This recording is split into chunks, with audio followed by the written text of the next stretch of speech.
출근길 뉴스를 종합해드립니다. 깊이 있는 뉴스 YTN FM 출발 새아침.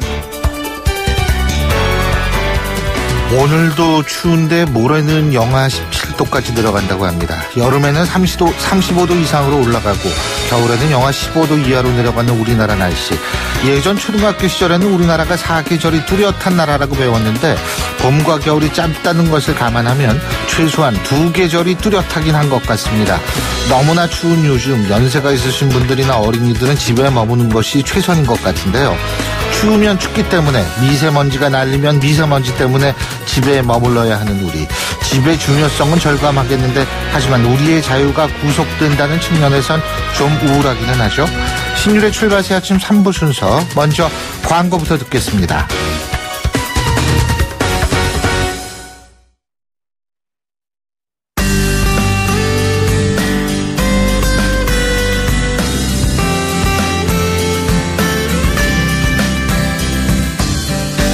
안녕하세요. 시민말원대 리포터 이혜미입니다. 전국의 한파특보가 확대되고 있는데요. 서울은 올겨울 첫 한파경보가 내려졌습니다. 이에 대한 시민들 의견 들어봤습니다. 저 오늘 그냥 패딩만 입고 안에 가볍게 입고 왔어요. 추워요. 저 지금 발목 잘릴 것 같아요. 안에 들어가고 싶어요. 이렇게 추울 때요? 안 나와요 원래. 내복 입고 목도리 하고 마스크 써야 돼요. 모자도 쓰면 좋아요. 제가 근데 무지하게 추워요. 칼로 이렇게 베는 것 같은, 살얼음 베는 것 같은 느낌. 그냥 싸매고 다녀요. 내복 다 챙겨 입고요. 마스크 쓰고 목도리 하고 장갑 끼고 다녀요. 글쎄 이렇게 추웠던 적은 없는 것 같은데 이 추위가 계속될지 걱정돼요. 빨리 풀렸으면 좋겠어요. 평소에는 그냥 코트 입고 다니는데 털모자 있는 걸로 꽁꽁 싸매고 다녀요. 많이 추울 때는 많이 껴입고 다니면 좋다고 그래서 이것저것 다 긴팔 위주로 얇은 거 몇 겹 이렇게 많이 입고 최대한 좀 짧은 거리 위주로 돌아다니고 어디 정해서 가고 불필요하게 막 다른 데 멀리 안 나가는 편인 것 같아요. 그전에는 이불 덮고 있으면 따뜻했는데 일어나서부터 너무 추웠어요. 오늘은 진짜 너무 한기가 느껴졌어요. 계속 살면서 제일 추웠던 것 같아요. 안 나오려고 했는데 어쩔 수 없이 나왔죠. 패딩 입었는데도 패딩 뚫고 추위가 느껴져가지고 손을 뺄 수가 없었어요. 영업도 안 되고 막 추위에 떨고 얼굴도 시렸고요. 눈도 잘 안 떠져서 많이 추워요. 문을 닫아놨는데도 찬바람이 막 들어와요. 손님들이랑 말을 해야 되는데 입도 굳어가지고 발음도 잘 안 돼서 서로 소통이 좀 힘들어요. 겨울이면 추운 거 당연한 거죠. 겨울에 춥지 않으면 그게 여름이지. 난방비 들어가는 그런 것들을 국가 정책이 잘 조절을 해서 갑자기 추워진다고 해서 서민들이 어려워지지 않게끔 정책을 잘 세밀하게 다룰 필요가 있겠죠.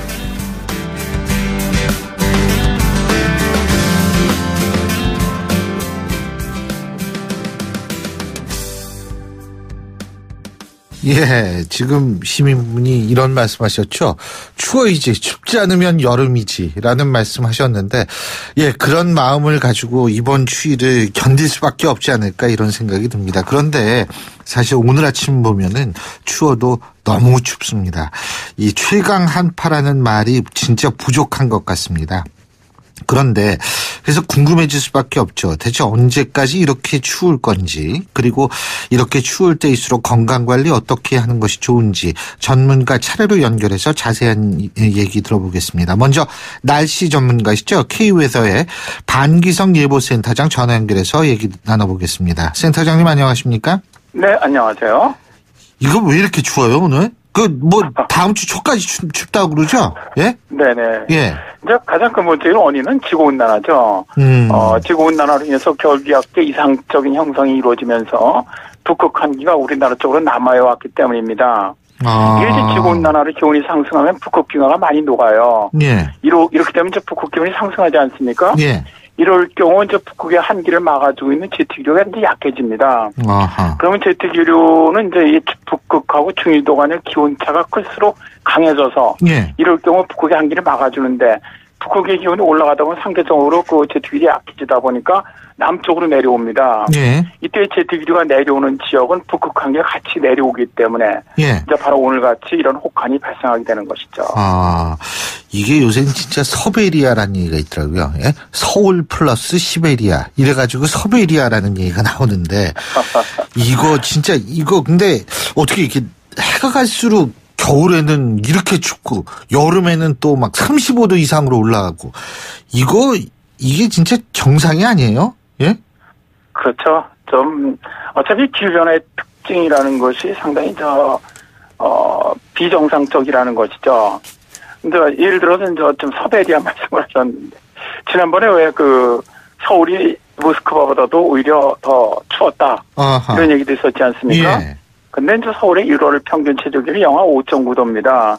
오늘 아침에 지금 현재 영하 16.2도니까 한 10도 이상 낮은 거죠. 그렇죠. 평년보다. 예. 근데 모스크바 같은 경우 1월 평균 최저기온이 영하 12.2도예요. 그러니까 서울보다 6도 이상 더 춥거든요. 예. 이제 일단 그런 특징은 있고요. 다음에 이제 실제로 평균 기온을 보면은 해가 갈수록 기온은 조금씩 올라가고 있습니다. 근데 문제는 뭐냐면은 지구온난화라는 기후변화의 특징이 진폭이 커진다는 거거든요.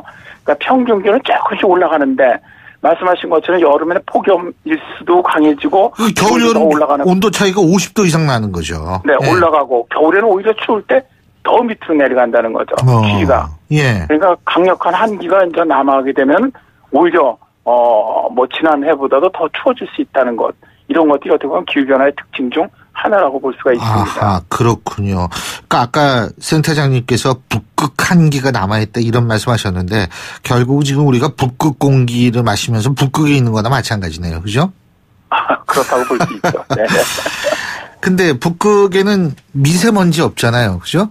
예. 네, 그렇습니다. 그러니까 추우면 미세먼지 없고 날씨 풀리면 미세먼지가 와서 또 집에 있어야 되고 이게 뭔지 모르겠어요. 예. 예. 네. 근데 이번 주 미세먼지 예보를 보면 좋지 않습니까? 계속. 네. 이게 이제 바로 강한 바람과 추위가 닥쳐왔기 때문이죠. 아하. 그러니까 겨울에는요. 예. 추위하고 그 미세먼지는 정반대로 움직여 나갑니다. 네. 추위가 오면 바람이 강해지기 때문에 미세먼지가 확산돼서 농도가 낮아지고요. 예. 그러나 이제 지난주에 날씨가 따뜻해지다 보니까 미세먼지 농도가 올라갔지 않습니까? 예.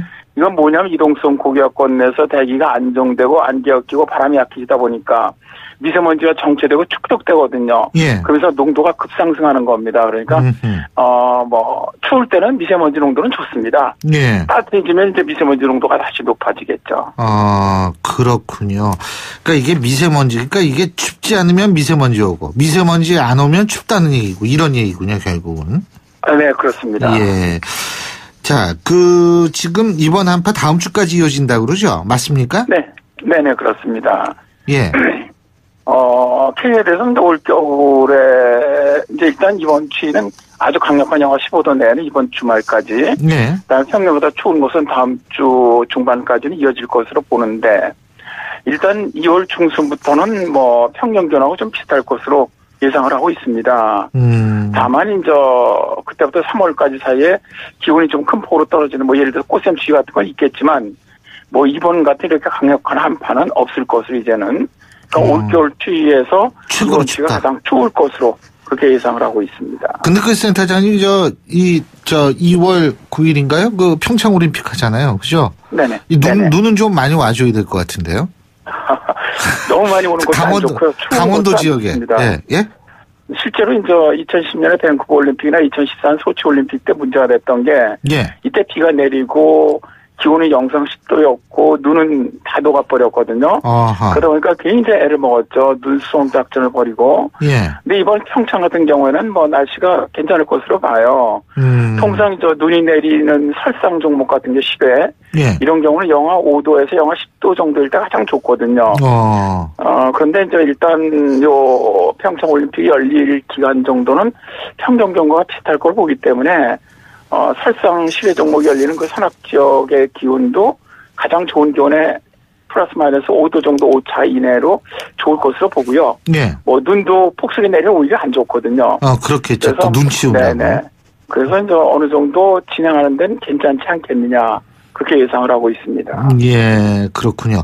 근데 이 추위가 뭐 오늘, 내일, 모레 이 영하 15도 내려가는 게 다음 주 초까지라는 얘기죠? 예? 15도 내외는 이번 주말까지고요. 이번 주말까지입니까? 네. 이제 평년도보다 낮은 거는 다음 주 중반까지는 이어질 것으로 그렇게 예상을 합니다. 예. 그리고 3월 정도까지는 그래도 계속 춥겠죠, 좀. 뭐 이 정도 추위는 아니더라도. 그렇습니다. 이제 3월까지는 아무래도 평년과 기온은 비슷하다고 하더라도 어차피 그 꽃샘추위라든가 추위가 진폭이 크게 떨어질 때가 있거든요. 예. 다만 이제 아까 말씀드린 것처럼 이번 같은 이런 혹한은 아니라는 것이죠. 아니다 이 말씀이시죠. 네네. 그러니까 요번 고비만 넘기면 그래도 괜찮을 것이다 이런 말씀이시네요. 그죠? 네, 그렇습니다. 예, 그렇죠. 이 또한 지나가리라 이런 말씀이시네요. 예. 네, 맞습니다. 예, 오늘 말씀 잘 들었습니다. 고맙습니다. 네, 감사합니다. 예, 지금까지 K웨더의 반기성 예보센터장이었고요. 자, 이어서 한파 속 건강관리 어떻게 해야 하는지 을지대학 가정의학과 오한진 교수 연결해서 자세한 얘기 들어보겠습니다. 오 교수님 안녕하세요. 네, 안녕하세요. 예, 추우시죠? 뭐 당연히 의사분들도 춥기는 춥죠. 예. 네네. 근데 이 추운 날씨에 이 병원 환자들은 오히려 늘죠? 아유, 많이 늘죠. 많이 늘죠? 어떤 네. 질환으로 보통 가세요? 우선은 이제 독감이나 감기 같은 호흡기 질환자가 굉장히 많고요. 예. 두 번째는 겨울인데도 불구하고 이 바이러스성 식중독 환자가 좀 늘고 있습니다. 예. 뿐만 아니라 이제 응급실 쪽에는 이제 심내혈관 질환자들, 그래서 이제 뇌졸중이나 심근경색증 같은 환자들이 늘고 있고요. 예. 또 한냉질환이라고 하는 환자들도 이제 아주 많지는 않지만 좀 늘고 있는 상황인 것 같습니다. 교수님, 한냉질환이 뭐예요? 한냉질환이라는 것은 추위 때문에 네. 우리 몸의 온도가 떨어져서 생기는 증상, 질병 이런 걸 얘기하는데요. 아하. 우리 몸의 온도가 심부 체온, 안쪽의 체온이 36.5도인데 예. 이 온도가 35도 이하로 떨어지면서 나타나는 병을 말합니다. 35도 이하로 떨어지는 경우는 그러니까 이게 외부에 오래 추운 외부에 오래 있었을 때 뭐 이런 때 나타나는 건가요? 당연한 말씀이죠. 외부 환경, 지금 오늘같이 영하 15도 이하 뭐 이렇게 되는 예. 곳에서 상당 시간 동안 일을 해야 된다. 이럴 때 이제 심부 체온도 떨어지게 되는데요. 아무리 옷을 많이 입어도. 아우, 그럼요. 예. 노출되는 부분들이 있지 않습니까? 네. 그러다 보니까 이게 이제 떨어지면 이제 3등분해서 우리가 이제 구별을 해요. 예. 저체온증이라고 얘기하는 것이 이제 이 한냉질환에서 가장 중요한 질병이라고 할 수 있는데, 예. 35도에서 한 32도 정도 될 때를 우리가 경증이라고 얘기하는데, 예. 이때는 이제 몸이 떨리고 닭살이 돋고 창백해지고 이렇게 됩니다. 근데 이때 이제 한 34도 정도 되면 판단력도 떨어지고 잠이 자꾸 오게 되고요. 33도 이하가 되면 이제 외부 자극에 반응을 잘 못하게 되고 이 감정 표현도 잘 못하는 상황이 옵니다. 요거보다 이제 심해져서 32도에서 28도 정도를 이제 중등도 저체온증이라고 하는데, 예. 이때 되면 이미 벌써 이제 의식이 감소하기 시작하고 심장이나 호흡수도 떨어지고 심장이 잘 안 뛰는 부정맥이 발생하기 시작합니다. 이러다가 이제 28도 이하가 되면 이게 이제 중증 저체온증인데, 이때는 혼수 상태, 또 아주 치명적인 부정맥이 발생하면서 심정지가 오거나 사망할 수 있습니다. 그러면 교수님 아무래도 이렇게 추운 날에도 밖에서 일을 하실 수밖에 없는 분들이 있지 않습니까? 그렇죠. 이런 분들은 그러면 어떻게 예방을 해야 돼요? 우선은 이제 자주 그 음식물도 좀 먹고, 예.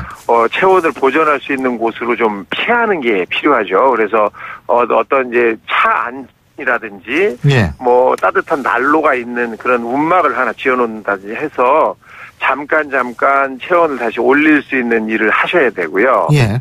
이렇지 않게 되면 지금 말한 이런 저체온증으로 인해서 사망할 수 있습니다. 작년 12월 1일부터 1월 8일까지 한냉 질환자가 227명이나 발생해서 7명이 이미 벌써 사망하셨거든요. 예. 그래서 지금같이 이렇게 강추위가 또 오게 되면 틀림없이 이런 일이 또 생길 수 있기 때문에 준비를 좀 하셔야죠. 지금 교수님께서 음식물을 먹고 이런데 뭘 좀 먹으면 체온이 올라가는 모양이죠? 따뜻한 음식을 먹으면 따뜻한 음식이 갖고 있는 온도가 우리 몸에 에너지로 작용을 할 수 있거든요. 그래서 따뜻한 음식을 먹는 것이 굉장히 중요하죠. 커피 같은 거 마셔도 되겠네요. 따뜻한 거. 그럼요. 커피 따뜻한 것도 좋습니다. 차를 따뜻하게 해서 먹는 것도 좋고요. 그렇군요. 참, 그러고 말이에요. 요새 주위에 보면은 그냥 독감 걸린 사람이 왜 이렇게 많아요? 예? 이게 올해 정말 묘한 유행을 하고 있기 때문인데요. 예. 원래는 12월에서 1월에는 A형 독감이 주로 유행을 하고 예. 한 3, 4월 조금 따뜻해질 때쯤 가서 B형 독감이 유행을 하는데 예. 올해는 아주 특이하게 A형, B형이 12월부터 유행을 하기 시작했고요. 예. 또 한 가지 주요 원인으로 세계보건기구 WHO에서 매년 유행할 독감 바이러스를 예측해서 그걸 가지고 이제 예방주사를 만드는데 예. 올해 예측이 틀렸어요. 그 중에서 B형이 틀렸습니다. B형이 올해 빅토리아형이 유행할 거라고 세계보건기구에서는 예측을 했는데 예. 지금 현재 대한민국에 유행하는 것은 그거랑 전혀 상관없는 야마가타형이 유행을 하고 있거든요. 이러다 보니까 독감을 몇 번 걸리는 사람도 지금 생기고 있습니다. A형이 걸렸다가 또 B형이 걸렸다가 예, 다시 또 A형이 걸리는 이런 일이 생기고 있습니다. 그렇군요. 이게 근데 그러면은 감기 이걸 어떻게 막을 수 있죠? 어떻게 좀 안 걸릴 수 있죠? 그것도 바보 같은 질문이지만. 예? 지금 첫 번째는요. 지금 예. 잘 안 낫는다고 하셨는데 예. 독감을 감기약 먹어서 낫을 수는 없습니다. 그런데 사람들이 독한 감기인 줄 알고 감기약을 먹으면서 치료를 하고 있는 분들이 꽤 있어요. 그게 아닙니다. 독감약이 따로 있어요. 항바이러스 예. 타미플루 같은 거 말씀하시는 그렇죠. 거죠? 그렇죠. 반드시 병원에 가셔서 열이 심하게 나는 경우, 몸이 너무 힘들다 하시는 경우에는 병원에 가서 내가 독감인지 감기인지를 정확히 구별하시고 예. 독감일 경우에는 독감에 맞는 약제를 쓰셔야만 해결이 됩니다. 그게 중요하네요. 예, 굉장히 중요하죠. 감기약 먹는다고 되는 문제가 아니네요. 예, 치료 약제가 전혀 다르니까요. 그렇군요. 지금 더군다나 이게 요새같이 그러니까 너무 춥고 밖에는 또 안에 이렇게 들어오면은 온도 차이가 많고 이런 게 또 독감에 걸릴 수 있는 중요한 원인이 될 수 있습니까? 되죠. 바이러스 되긴 됩니까? 네, 왜냐하면 이 따뜻한 곳에 있을 때는 내가 면역성을 높이지 않아도 몸이 정상적인 그 활동을 하니까 몸이 그냥 편안할 수 있거든요. 이러다가 추운 곳으로 나가면 내 몸의 온도를 조금 더 올리기 위해서 떨어지지 않게 하기 위해서 몸에서 여러 가지 이제 활동을 해야 돼요. 호르몬도 나와야 되고 난로도 떼야 되고 막 이렇게 되는데 이때 면역성이 떨어지게 됩니다. 그러니까 실내외 온도가 너무 커지면 내가 외부에서 들어오는 바이러스나 세균을 이겨낼 힘이 줄어들기 때문에 이럴 때 훨씬 많이 독감도 감기도 걸릴 수가 있는 겁니다. 교수님, 그러면 말이에요. 예? 이렇게 추운데도 오늘도 새벽에 나오는데 운동하시는 분이 있더라고요. 꾸준히 운동하는 건 참 긍정적인데 예? 이 아침 운동 이렇게 빠지지 않고 하시는 분들 이렇게 추울 때 밖에서 운동하는 게 어떻습니까? 좋지 않습니다. 오히려 안 좋다. 네. 이거 극단적으로 설명을 드려도 좋지 않습니다. 왜냐하면 갑자기 추운 데를 가면 우리 피부의 혈관은 수축을 하게 되고요. 수축을 한다는 것은 혈액을 중심 쪽으로 많이 보내게 된다는 건데 이렇게 되면 중심 쪽에 있는 혈관에는 압력이 더 가해져서 혈압이 올라가게 돼요. 이러면 이미 만약에 질병이 있거나 노인인 경우 나이가 드신 분들은 이 적응이 잘 안 돼서 뇌졸중이나 심질환이 훨씬 더 많이 발생할 수 있고요. 잘못하면 이제 쓰러지실 수 있어요. 그러니까 만약에 정말 이런 날이라도 꼭 해야 된다라고 생각하시는 분은 나가시기 전에 충분히 실내에서 몸을 따뜻하게 하는 그런 준비 운동을 좀 하셔서 몸의 온도를 높이신 다음에 밖에 나가셔야 합니다. 그럼 등산 이런 거 다 마찬가지죠? 마찬가지죠. 그리고 오래 야외에 있는 운동은 이런 날에는 절대 하시면 안 됩니다. 등산도 잠깐 걷기 시작하면 땀이 나고 이제 열이 나는 것 같으니까 좋아 보이시지만 잠깐만 쉬어도 체온이 급격히 떨어지기 때문에 전혀 도움되지 않습니다. 술 먹는 건 어떻습니까? 술 먹는 거 큰일 나죠. 큰일 나는 거죠. 술을 처음 먹으면 열이 나잖아요. 그래서 야, 술 먹으면 우리가 몸이 따뜻해지니까 이게 좋은 거야 이렇게 생각하실 수 있지만 술이 취하시면 네. 심부 체온이 떨어지는 것도 잘 못 느끼게 되고 더 심각한 위험에 노출될 수 있습니다. 예. 일시적으로는 효과를 얻을 수 있지만 예. 장기적으로는 안 된다라는 걸 아시면 좋겠습니다. 그렇군요. 그러니까 이럴 때는 뭐 기본적인 생활수칙이 집에 있는 거겠네요. 그죠? 집에 있는 거고요. 나가실 때는 예. 체온을 많이 뺏기는 부분을 완전히 보온을 잘 하셔야 되는데요. 아하. 목도리, 예. 특히 나이 드신 분은 모자. 그다음에 손에는 장갑 이걸 꼭 끼셔야 합니다. 예. 저도 내일 모자 쓰고 오겠습니다. 알겠습니다. 예, 모자 좋습니다. 예. 예, 오늘 말씀 잘 들었습니다, 교수님. 고맙습니다. 네, 고맙습니다. 예, 지금까지 을지대학교 가정의학과 오한진 교수였고요. 신율의 출발 새 아침 3부 순서 여기서 줄입니다. 잠시 뒤 4부에서 뵙겠습니다. 날카로운 분석, 내일을 보는 시선, 신율의 출발 새 아침. 신율의 출발 새 아침 4부 순서 먼저 광고부터 듣겠습니다. YTN 라디오 신율의 출발 새 아침.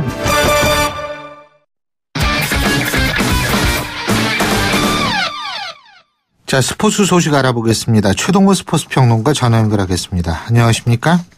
예, 안녕하세요. 예, 요새 여러 가지로 참 심란한데 이 정현 선수가 그냥 우리의 시름을 다 날려줘요. 예?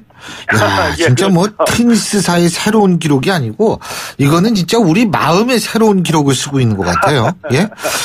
예. 정현 선수가 이 호주 오픈에서 온 국민의 마음을 사로잡으면서 이제 관심을 모으고 있죠. 예. 이 호주 오픈 16강전에서 이 노박 조코비치 선수를 3대0으로 꺾고 8강전에 진출했고요. 오늘 오전 11시에 미국의 샌드그렌 선수하고 8강전 치릅니다. 예. 말씀하신 대로 이 한국 테니스 사상 최초로 메이저 대회 8강에 진출했지만 더 나아가서 오늘 경기 이기고 이 4강에 진출할 가능성도 높은데요. 이 샌드그렌 선수가 세계 랭킹 97입니다. 정현 선수와 마찬가지로 이번 대회 돌풍의 주인공이기도 하고요.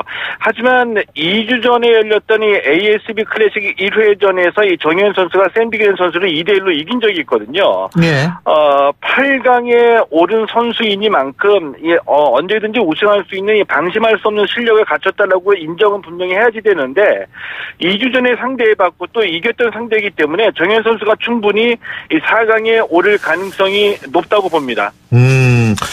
뭐 4강에 당연히 4강도 또 오르고 결승까지 갔으면 좋겠다는 바람도 있지만 지금까지 보여준 것만으로도 저는 굉장한 선수다 이런 생각이 들어요. 패션 감각도 있어요. 제가 초등학교 2학년 때부터 안경을 썼는데 안경에 일가견이 있는데 그 안경도 아주 참 멋있는 거 썼더라고요. 예. 예. 그리고 또 영어도 그렇게 혼자 독학을 했다고 그러는데 자신있게 얘기하는 모습, 이런 것들 참 배울 게 한두 가지가 아닌 젊은이에요. 예. 네, 그러니까 이 안경 같은 경우에는요, 어렸을 때 이제 고도 근시가 있어서 안경을 쓰게 된 건데, 이렇게 어려운 점이나 본인에게 좀 치명적인 약점이 있는데 이에 굴하지 않고, 자신있게 극복했던 것이, 이런 면으로 보더라도 이제 멘탈로도 충분히 뭐 세계 정상에 도전해볼 만한 선수다 이렇게 볼 수가 있겠죠. 그렇죠. 자, 그리고 어제 평창 메인 프레스 센터에서 올림픽 개폐회식 브리핑이 있었는데, 송승환 총감독이 개폐회식, 여기에서 조화와 융합, 열정과 평화의 메시지를 보여주겠다 이런 얘기를 했습니다. 이 송승환 총감독은 조화가 우리 전통 문화의 특성이다. 그리고 융합은 현대 문화의 특성이라고 이제 진단을 했거든요. 그러면서 우리나라가 도 종속되지 않는 독특한 융합 문화를 만들었다고 밝히면서 이 조화와 융합이라는 컨셉을 가져온 배경을 설명을 했습니다. 자, 그리고 이 조화와 융합이라는 컨셉으로 이 한국인의 특성인 열정하고 분단의 아픔을 승화한 평화를 보여주겠다 이렇게 밝혔거든요. 이 조화와 융합 그리고 열정과 이 평화를 어떻게 풀어나가느냐. 자, 이 개폐회식 구성이 이 강원도의 5아이가 시간 여행을 통해서 이 평화 성과를 찾아간다 이런 스토리입니다. 여기에 이제 양정웅 총연출이 이 사람과 연결, 흥이라는 연출 방식을 가지고 다양하고 신비한 세상으로 이 관객을 초대하겠다고 개폐회식 구성을 강조했고요. 이 성화 점화와 관련해서 이 송승환 총감독이 전 세계인들이 깜짝 놀랄 만한 장면을 준비했다 이렇게 자신했습니다. 아, 그렇군요. 예, 근데 북한에서 무슨 태권도 파견한다며요? 예? 아직 결정된 사항은 아니고요. 이 공연 아니, 중에. 근데 이게 언제 결정나요? 예? 지금 2월 9일인데 되겠죠. 예. 자, 근데 개폐회식장이 개방형이라서 이 개막식당일에 체감온도가 영하 20도까지 내려갈 것이다 이런 우려도 많이 있었는데 조직위원회가 방한 대책을 완벽하게 세워놨다 자신했다 그러는데 어떻게 한다는 거예요?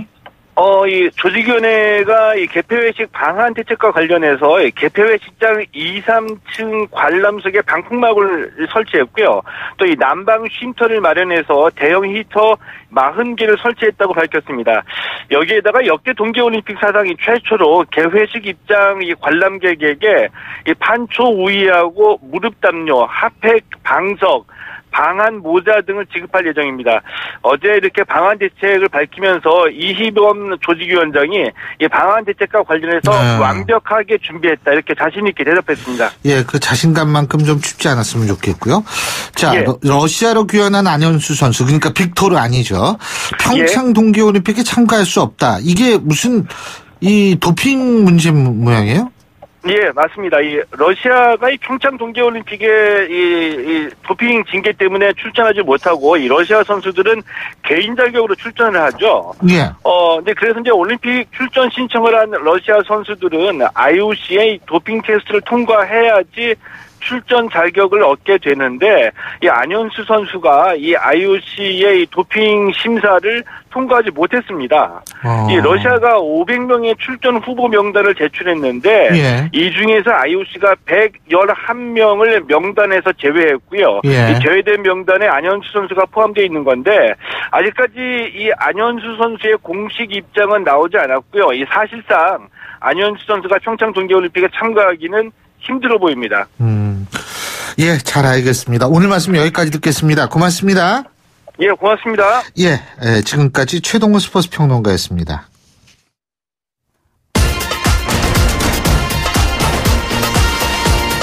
여러분이 지금 듣고 계신 주파수는 FM 94.5MHz입니다. YTN 뉴스 FM.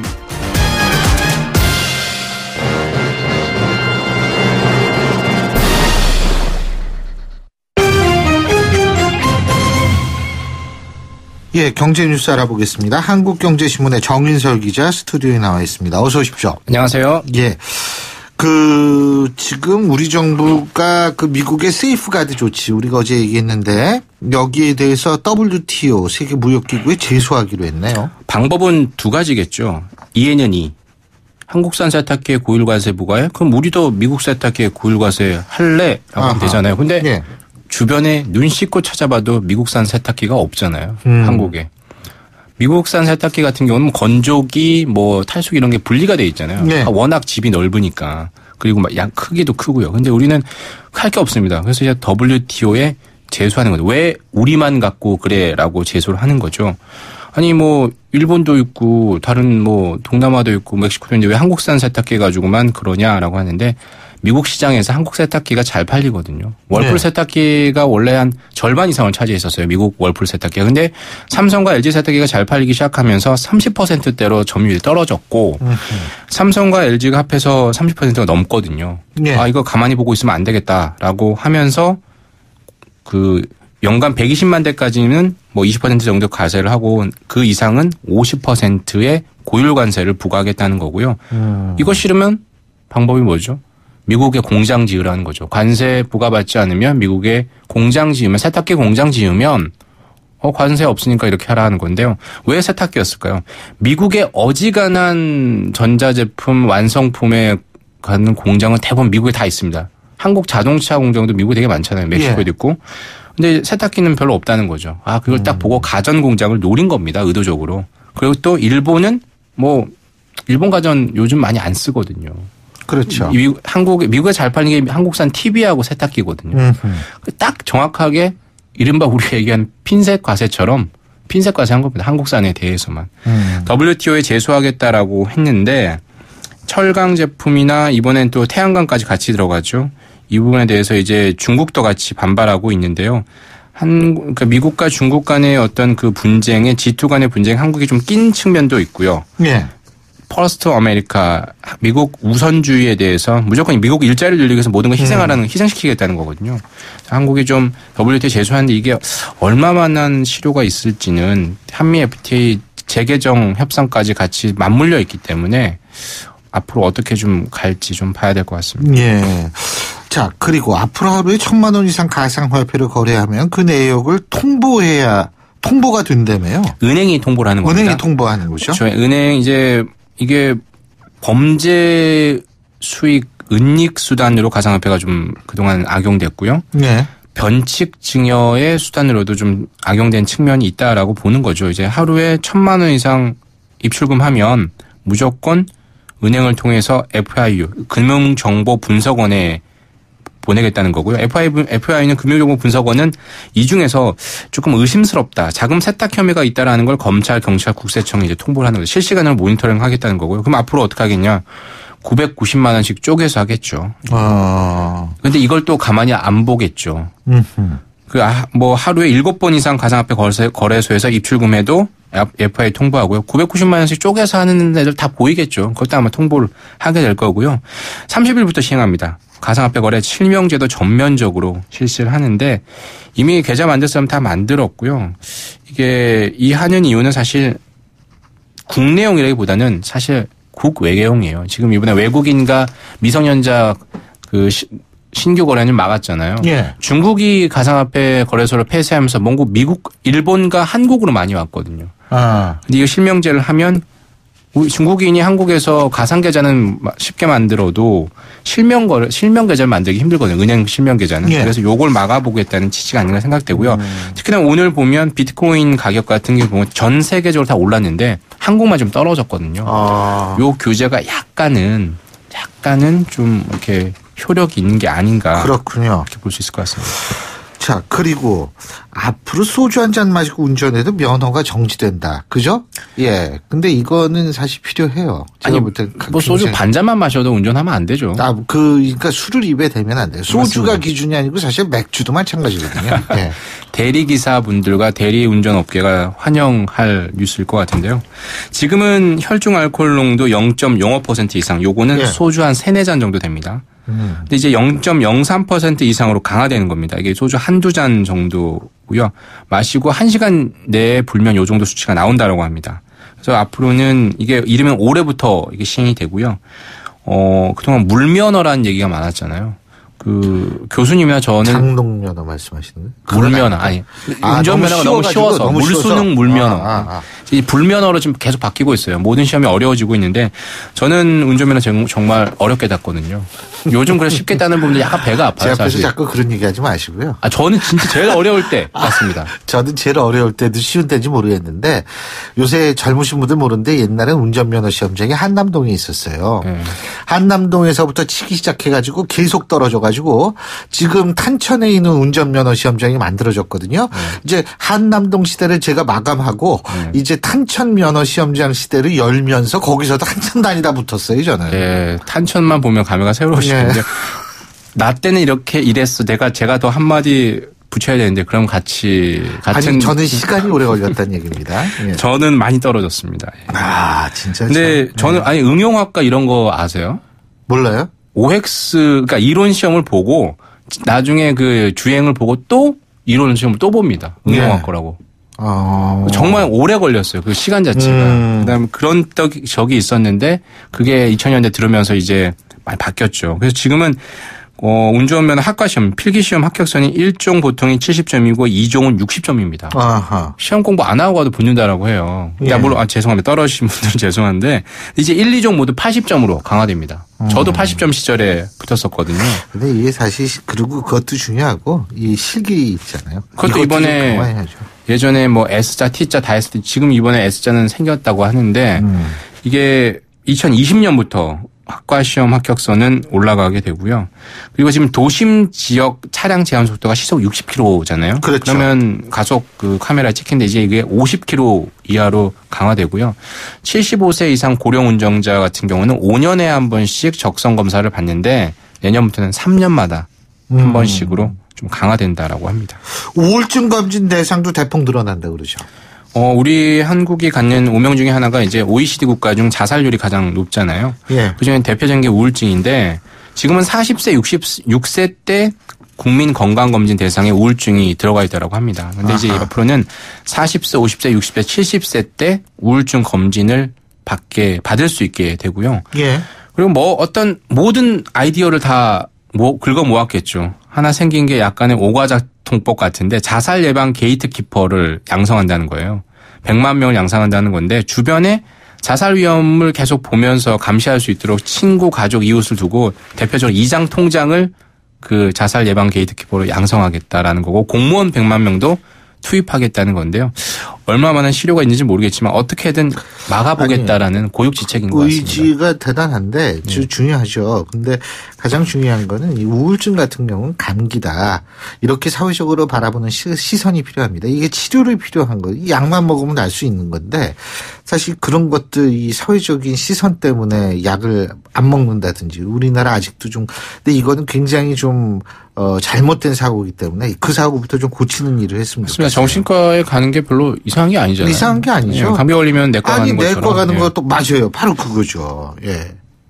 근데 전 세계인들이 요새 라면을 많이 먹기 시작한 모양이에요. 지금 예? 뭐 사드 보복이 한창이었을 때도 예외 품목이 딱 2개가 있었다고 합니다. 한국산 라면과 김이었다고 하는데 김도 수출액이 사상 최고였고요. 예. 라면도 수출액이 사상 최고였습니다. 중국에서 한국산 라면이 그렇게 불티나게 팔리고 있다라고 하는데 중국 사람들이 최근에 라면을 잘 안 먹는다라고 해요. 근데 다만 예외 한국산 라면을 먹는다고 해요. 왜냐하면 전 세계에서 매콤한 맛을 나는 라면은 한국산밖에 거의 없거든요. 사실 일본 가서 우리 종주국이랑 일본 가서도 라면 먹으면 전혀 감동이 없잖아요. 너무 달거나 느끼하거나.